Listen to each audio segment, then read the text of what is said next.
بسم اللہ الرحمن الرحیم۔ ایک حیرت انگیز اور سبق آموز واقعہ۔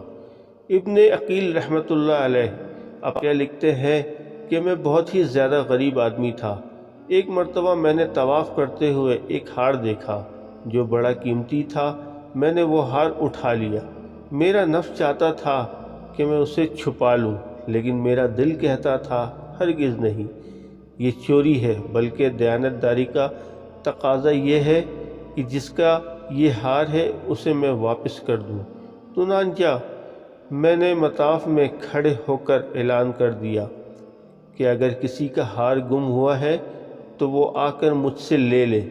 کہتے ہیں ایک نابینا آدمی آیا اور کہنے لگا کہ یہ میرا ہار ہے اور میرے تھیلے میں سے گرا ہے۔ میرے نفس نے مجھے اور بھی ملامت کی، ہار تو تھا بھی نابینا کا، اس کا کسی کو کیا پتہ چلتا، چھپانے کا اچھا موقع تھا، مگر میں نے وہ ہار اسے دے دیا۔ نابینا نے دعا دی اور چلا گیا۔ کہتے ہیں میں دعائیں بھی مانگتا تھا کہ اللہ میرے لیے کوئی رزق کا بندوبست کر دے۔ اللہ کی شان دیکھے کہ میں وہاں سے حالہ آ گیا۔ یہ ایک بستی کا نام ہے۔ وہاں کی ایک مسجد میں گیا تو پتہ چلا کہ چند دن پہلے امام صاحب فوت ہو گئے تھے۔ لوگوں نے مجھ سے کہا نماز پڑھا دو۔ میں نے نماز پڑھائی تو انہیں میرا نماز پڑھانا اچھا لگا۔ وہ کہنے لگے تم یہاں امام کیوں نہیں بن جاتے؟ میں نے کہا بہت اچھا۔ میں نے وہاں امامت کے فرائض سر انجام دینا شروع کر دیے۔ تھوڑے دنوں کے بعد پتہ چلا کہ جو امام صاحب پہلے فوت ہوئے تھے ان کی ایک جوان سال بیٹی ہے۔ وہ وصیت کر گئے تھے کہ کسی نیک بندے سے اس کا نکاح کر دینا۔ مقتدی لوگوں نے مجھ سے کہا جی اگر آپ چاہیں تو ہم اس یتیم بچی کا آپ سے نکاح کر دیتے ہیں۔ میں نے کہا جی بہت اچھا۔ چنانچہ انہوں نے اس کے ساتھ میرا نکاح کر دیا۔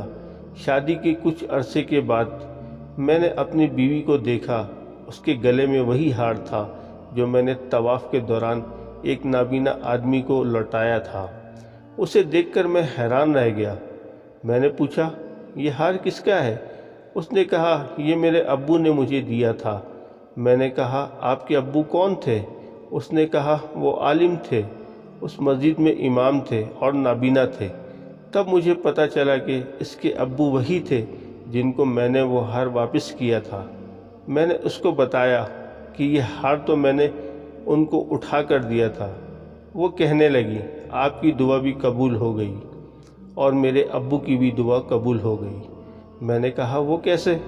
اس نے کہا کہ آپ کی دعا تو اس طرح قبول ہوئی کہ اللہ تعالیٰ نے آپ کو گھر بھی دیا، گھر والی بھی دی اور رزق بھی دیا، اور میرے ابو کی دعا اس طرح قبول ہوئی کہ جب وہ ہار لے کر واپس آئے تو وہ دعا مانگتے تھے کہ اے اللہ ایک امین دیانتدار شخص نے میرا ہار مجھے لوٹایا ہے، اے اللہ ایسے ہی امین شخص میری بیٹی کے لیے خاوند کے طور پہ عطا فرما دے۔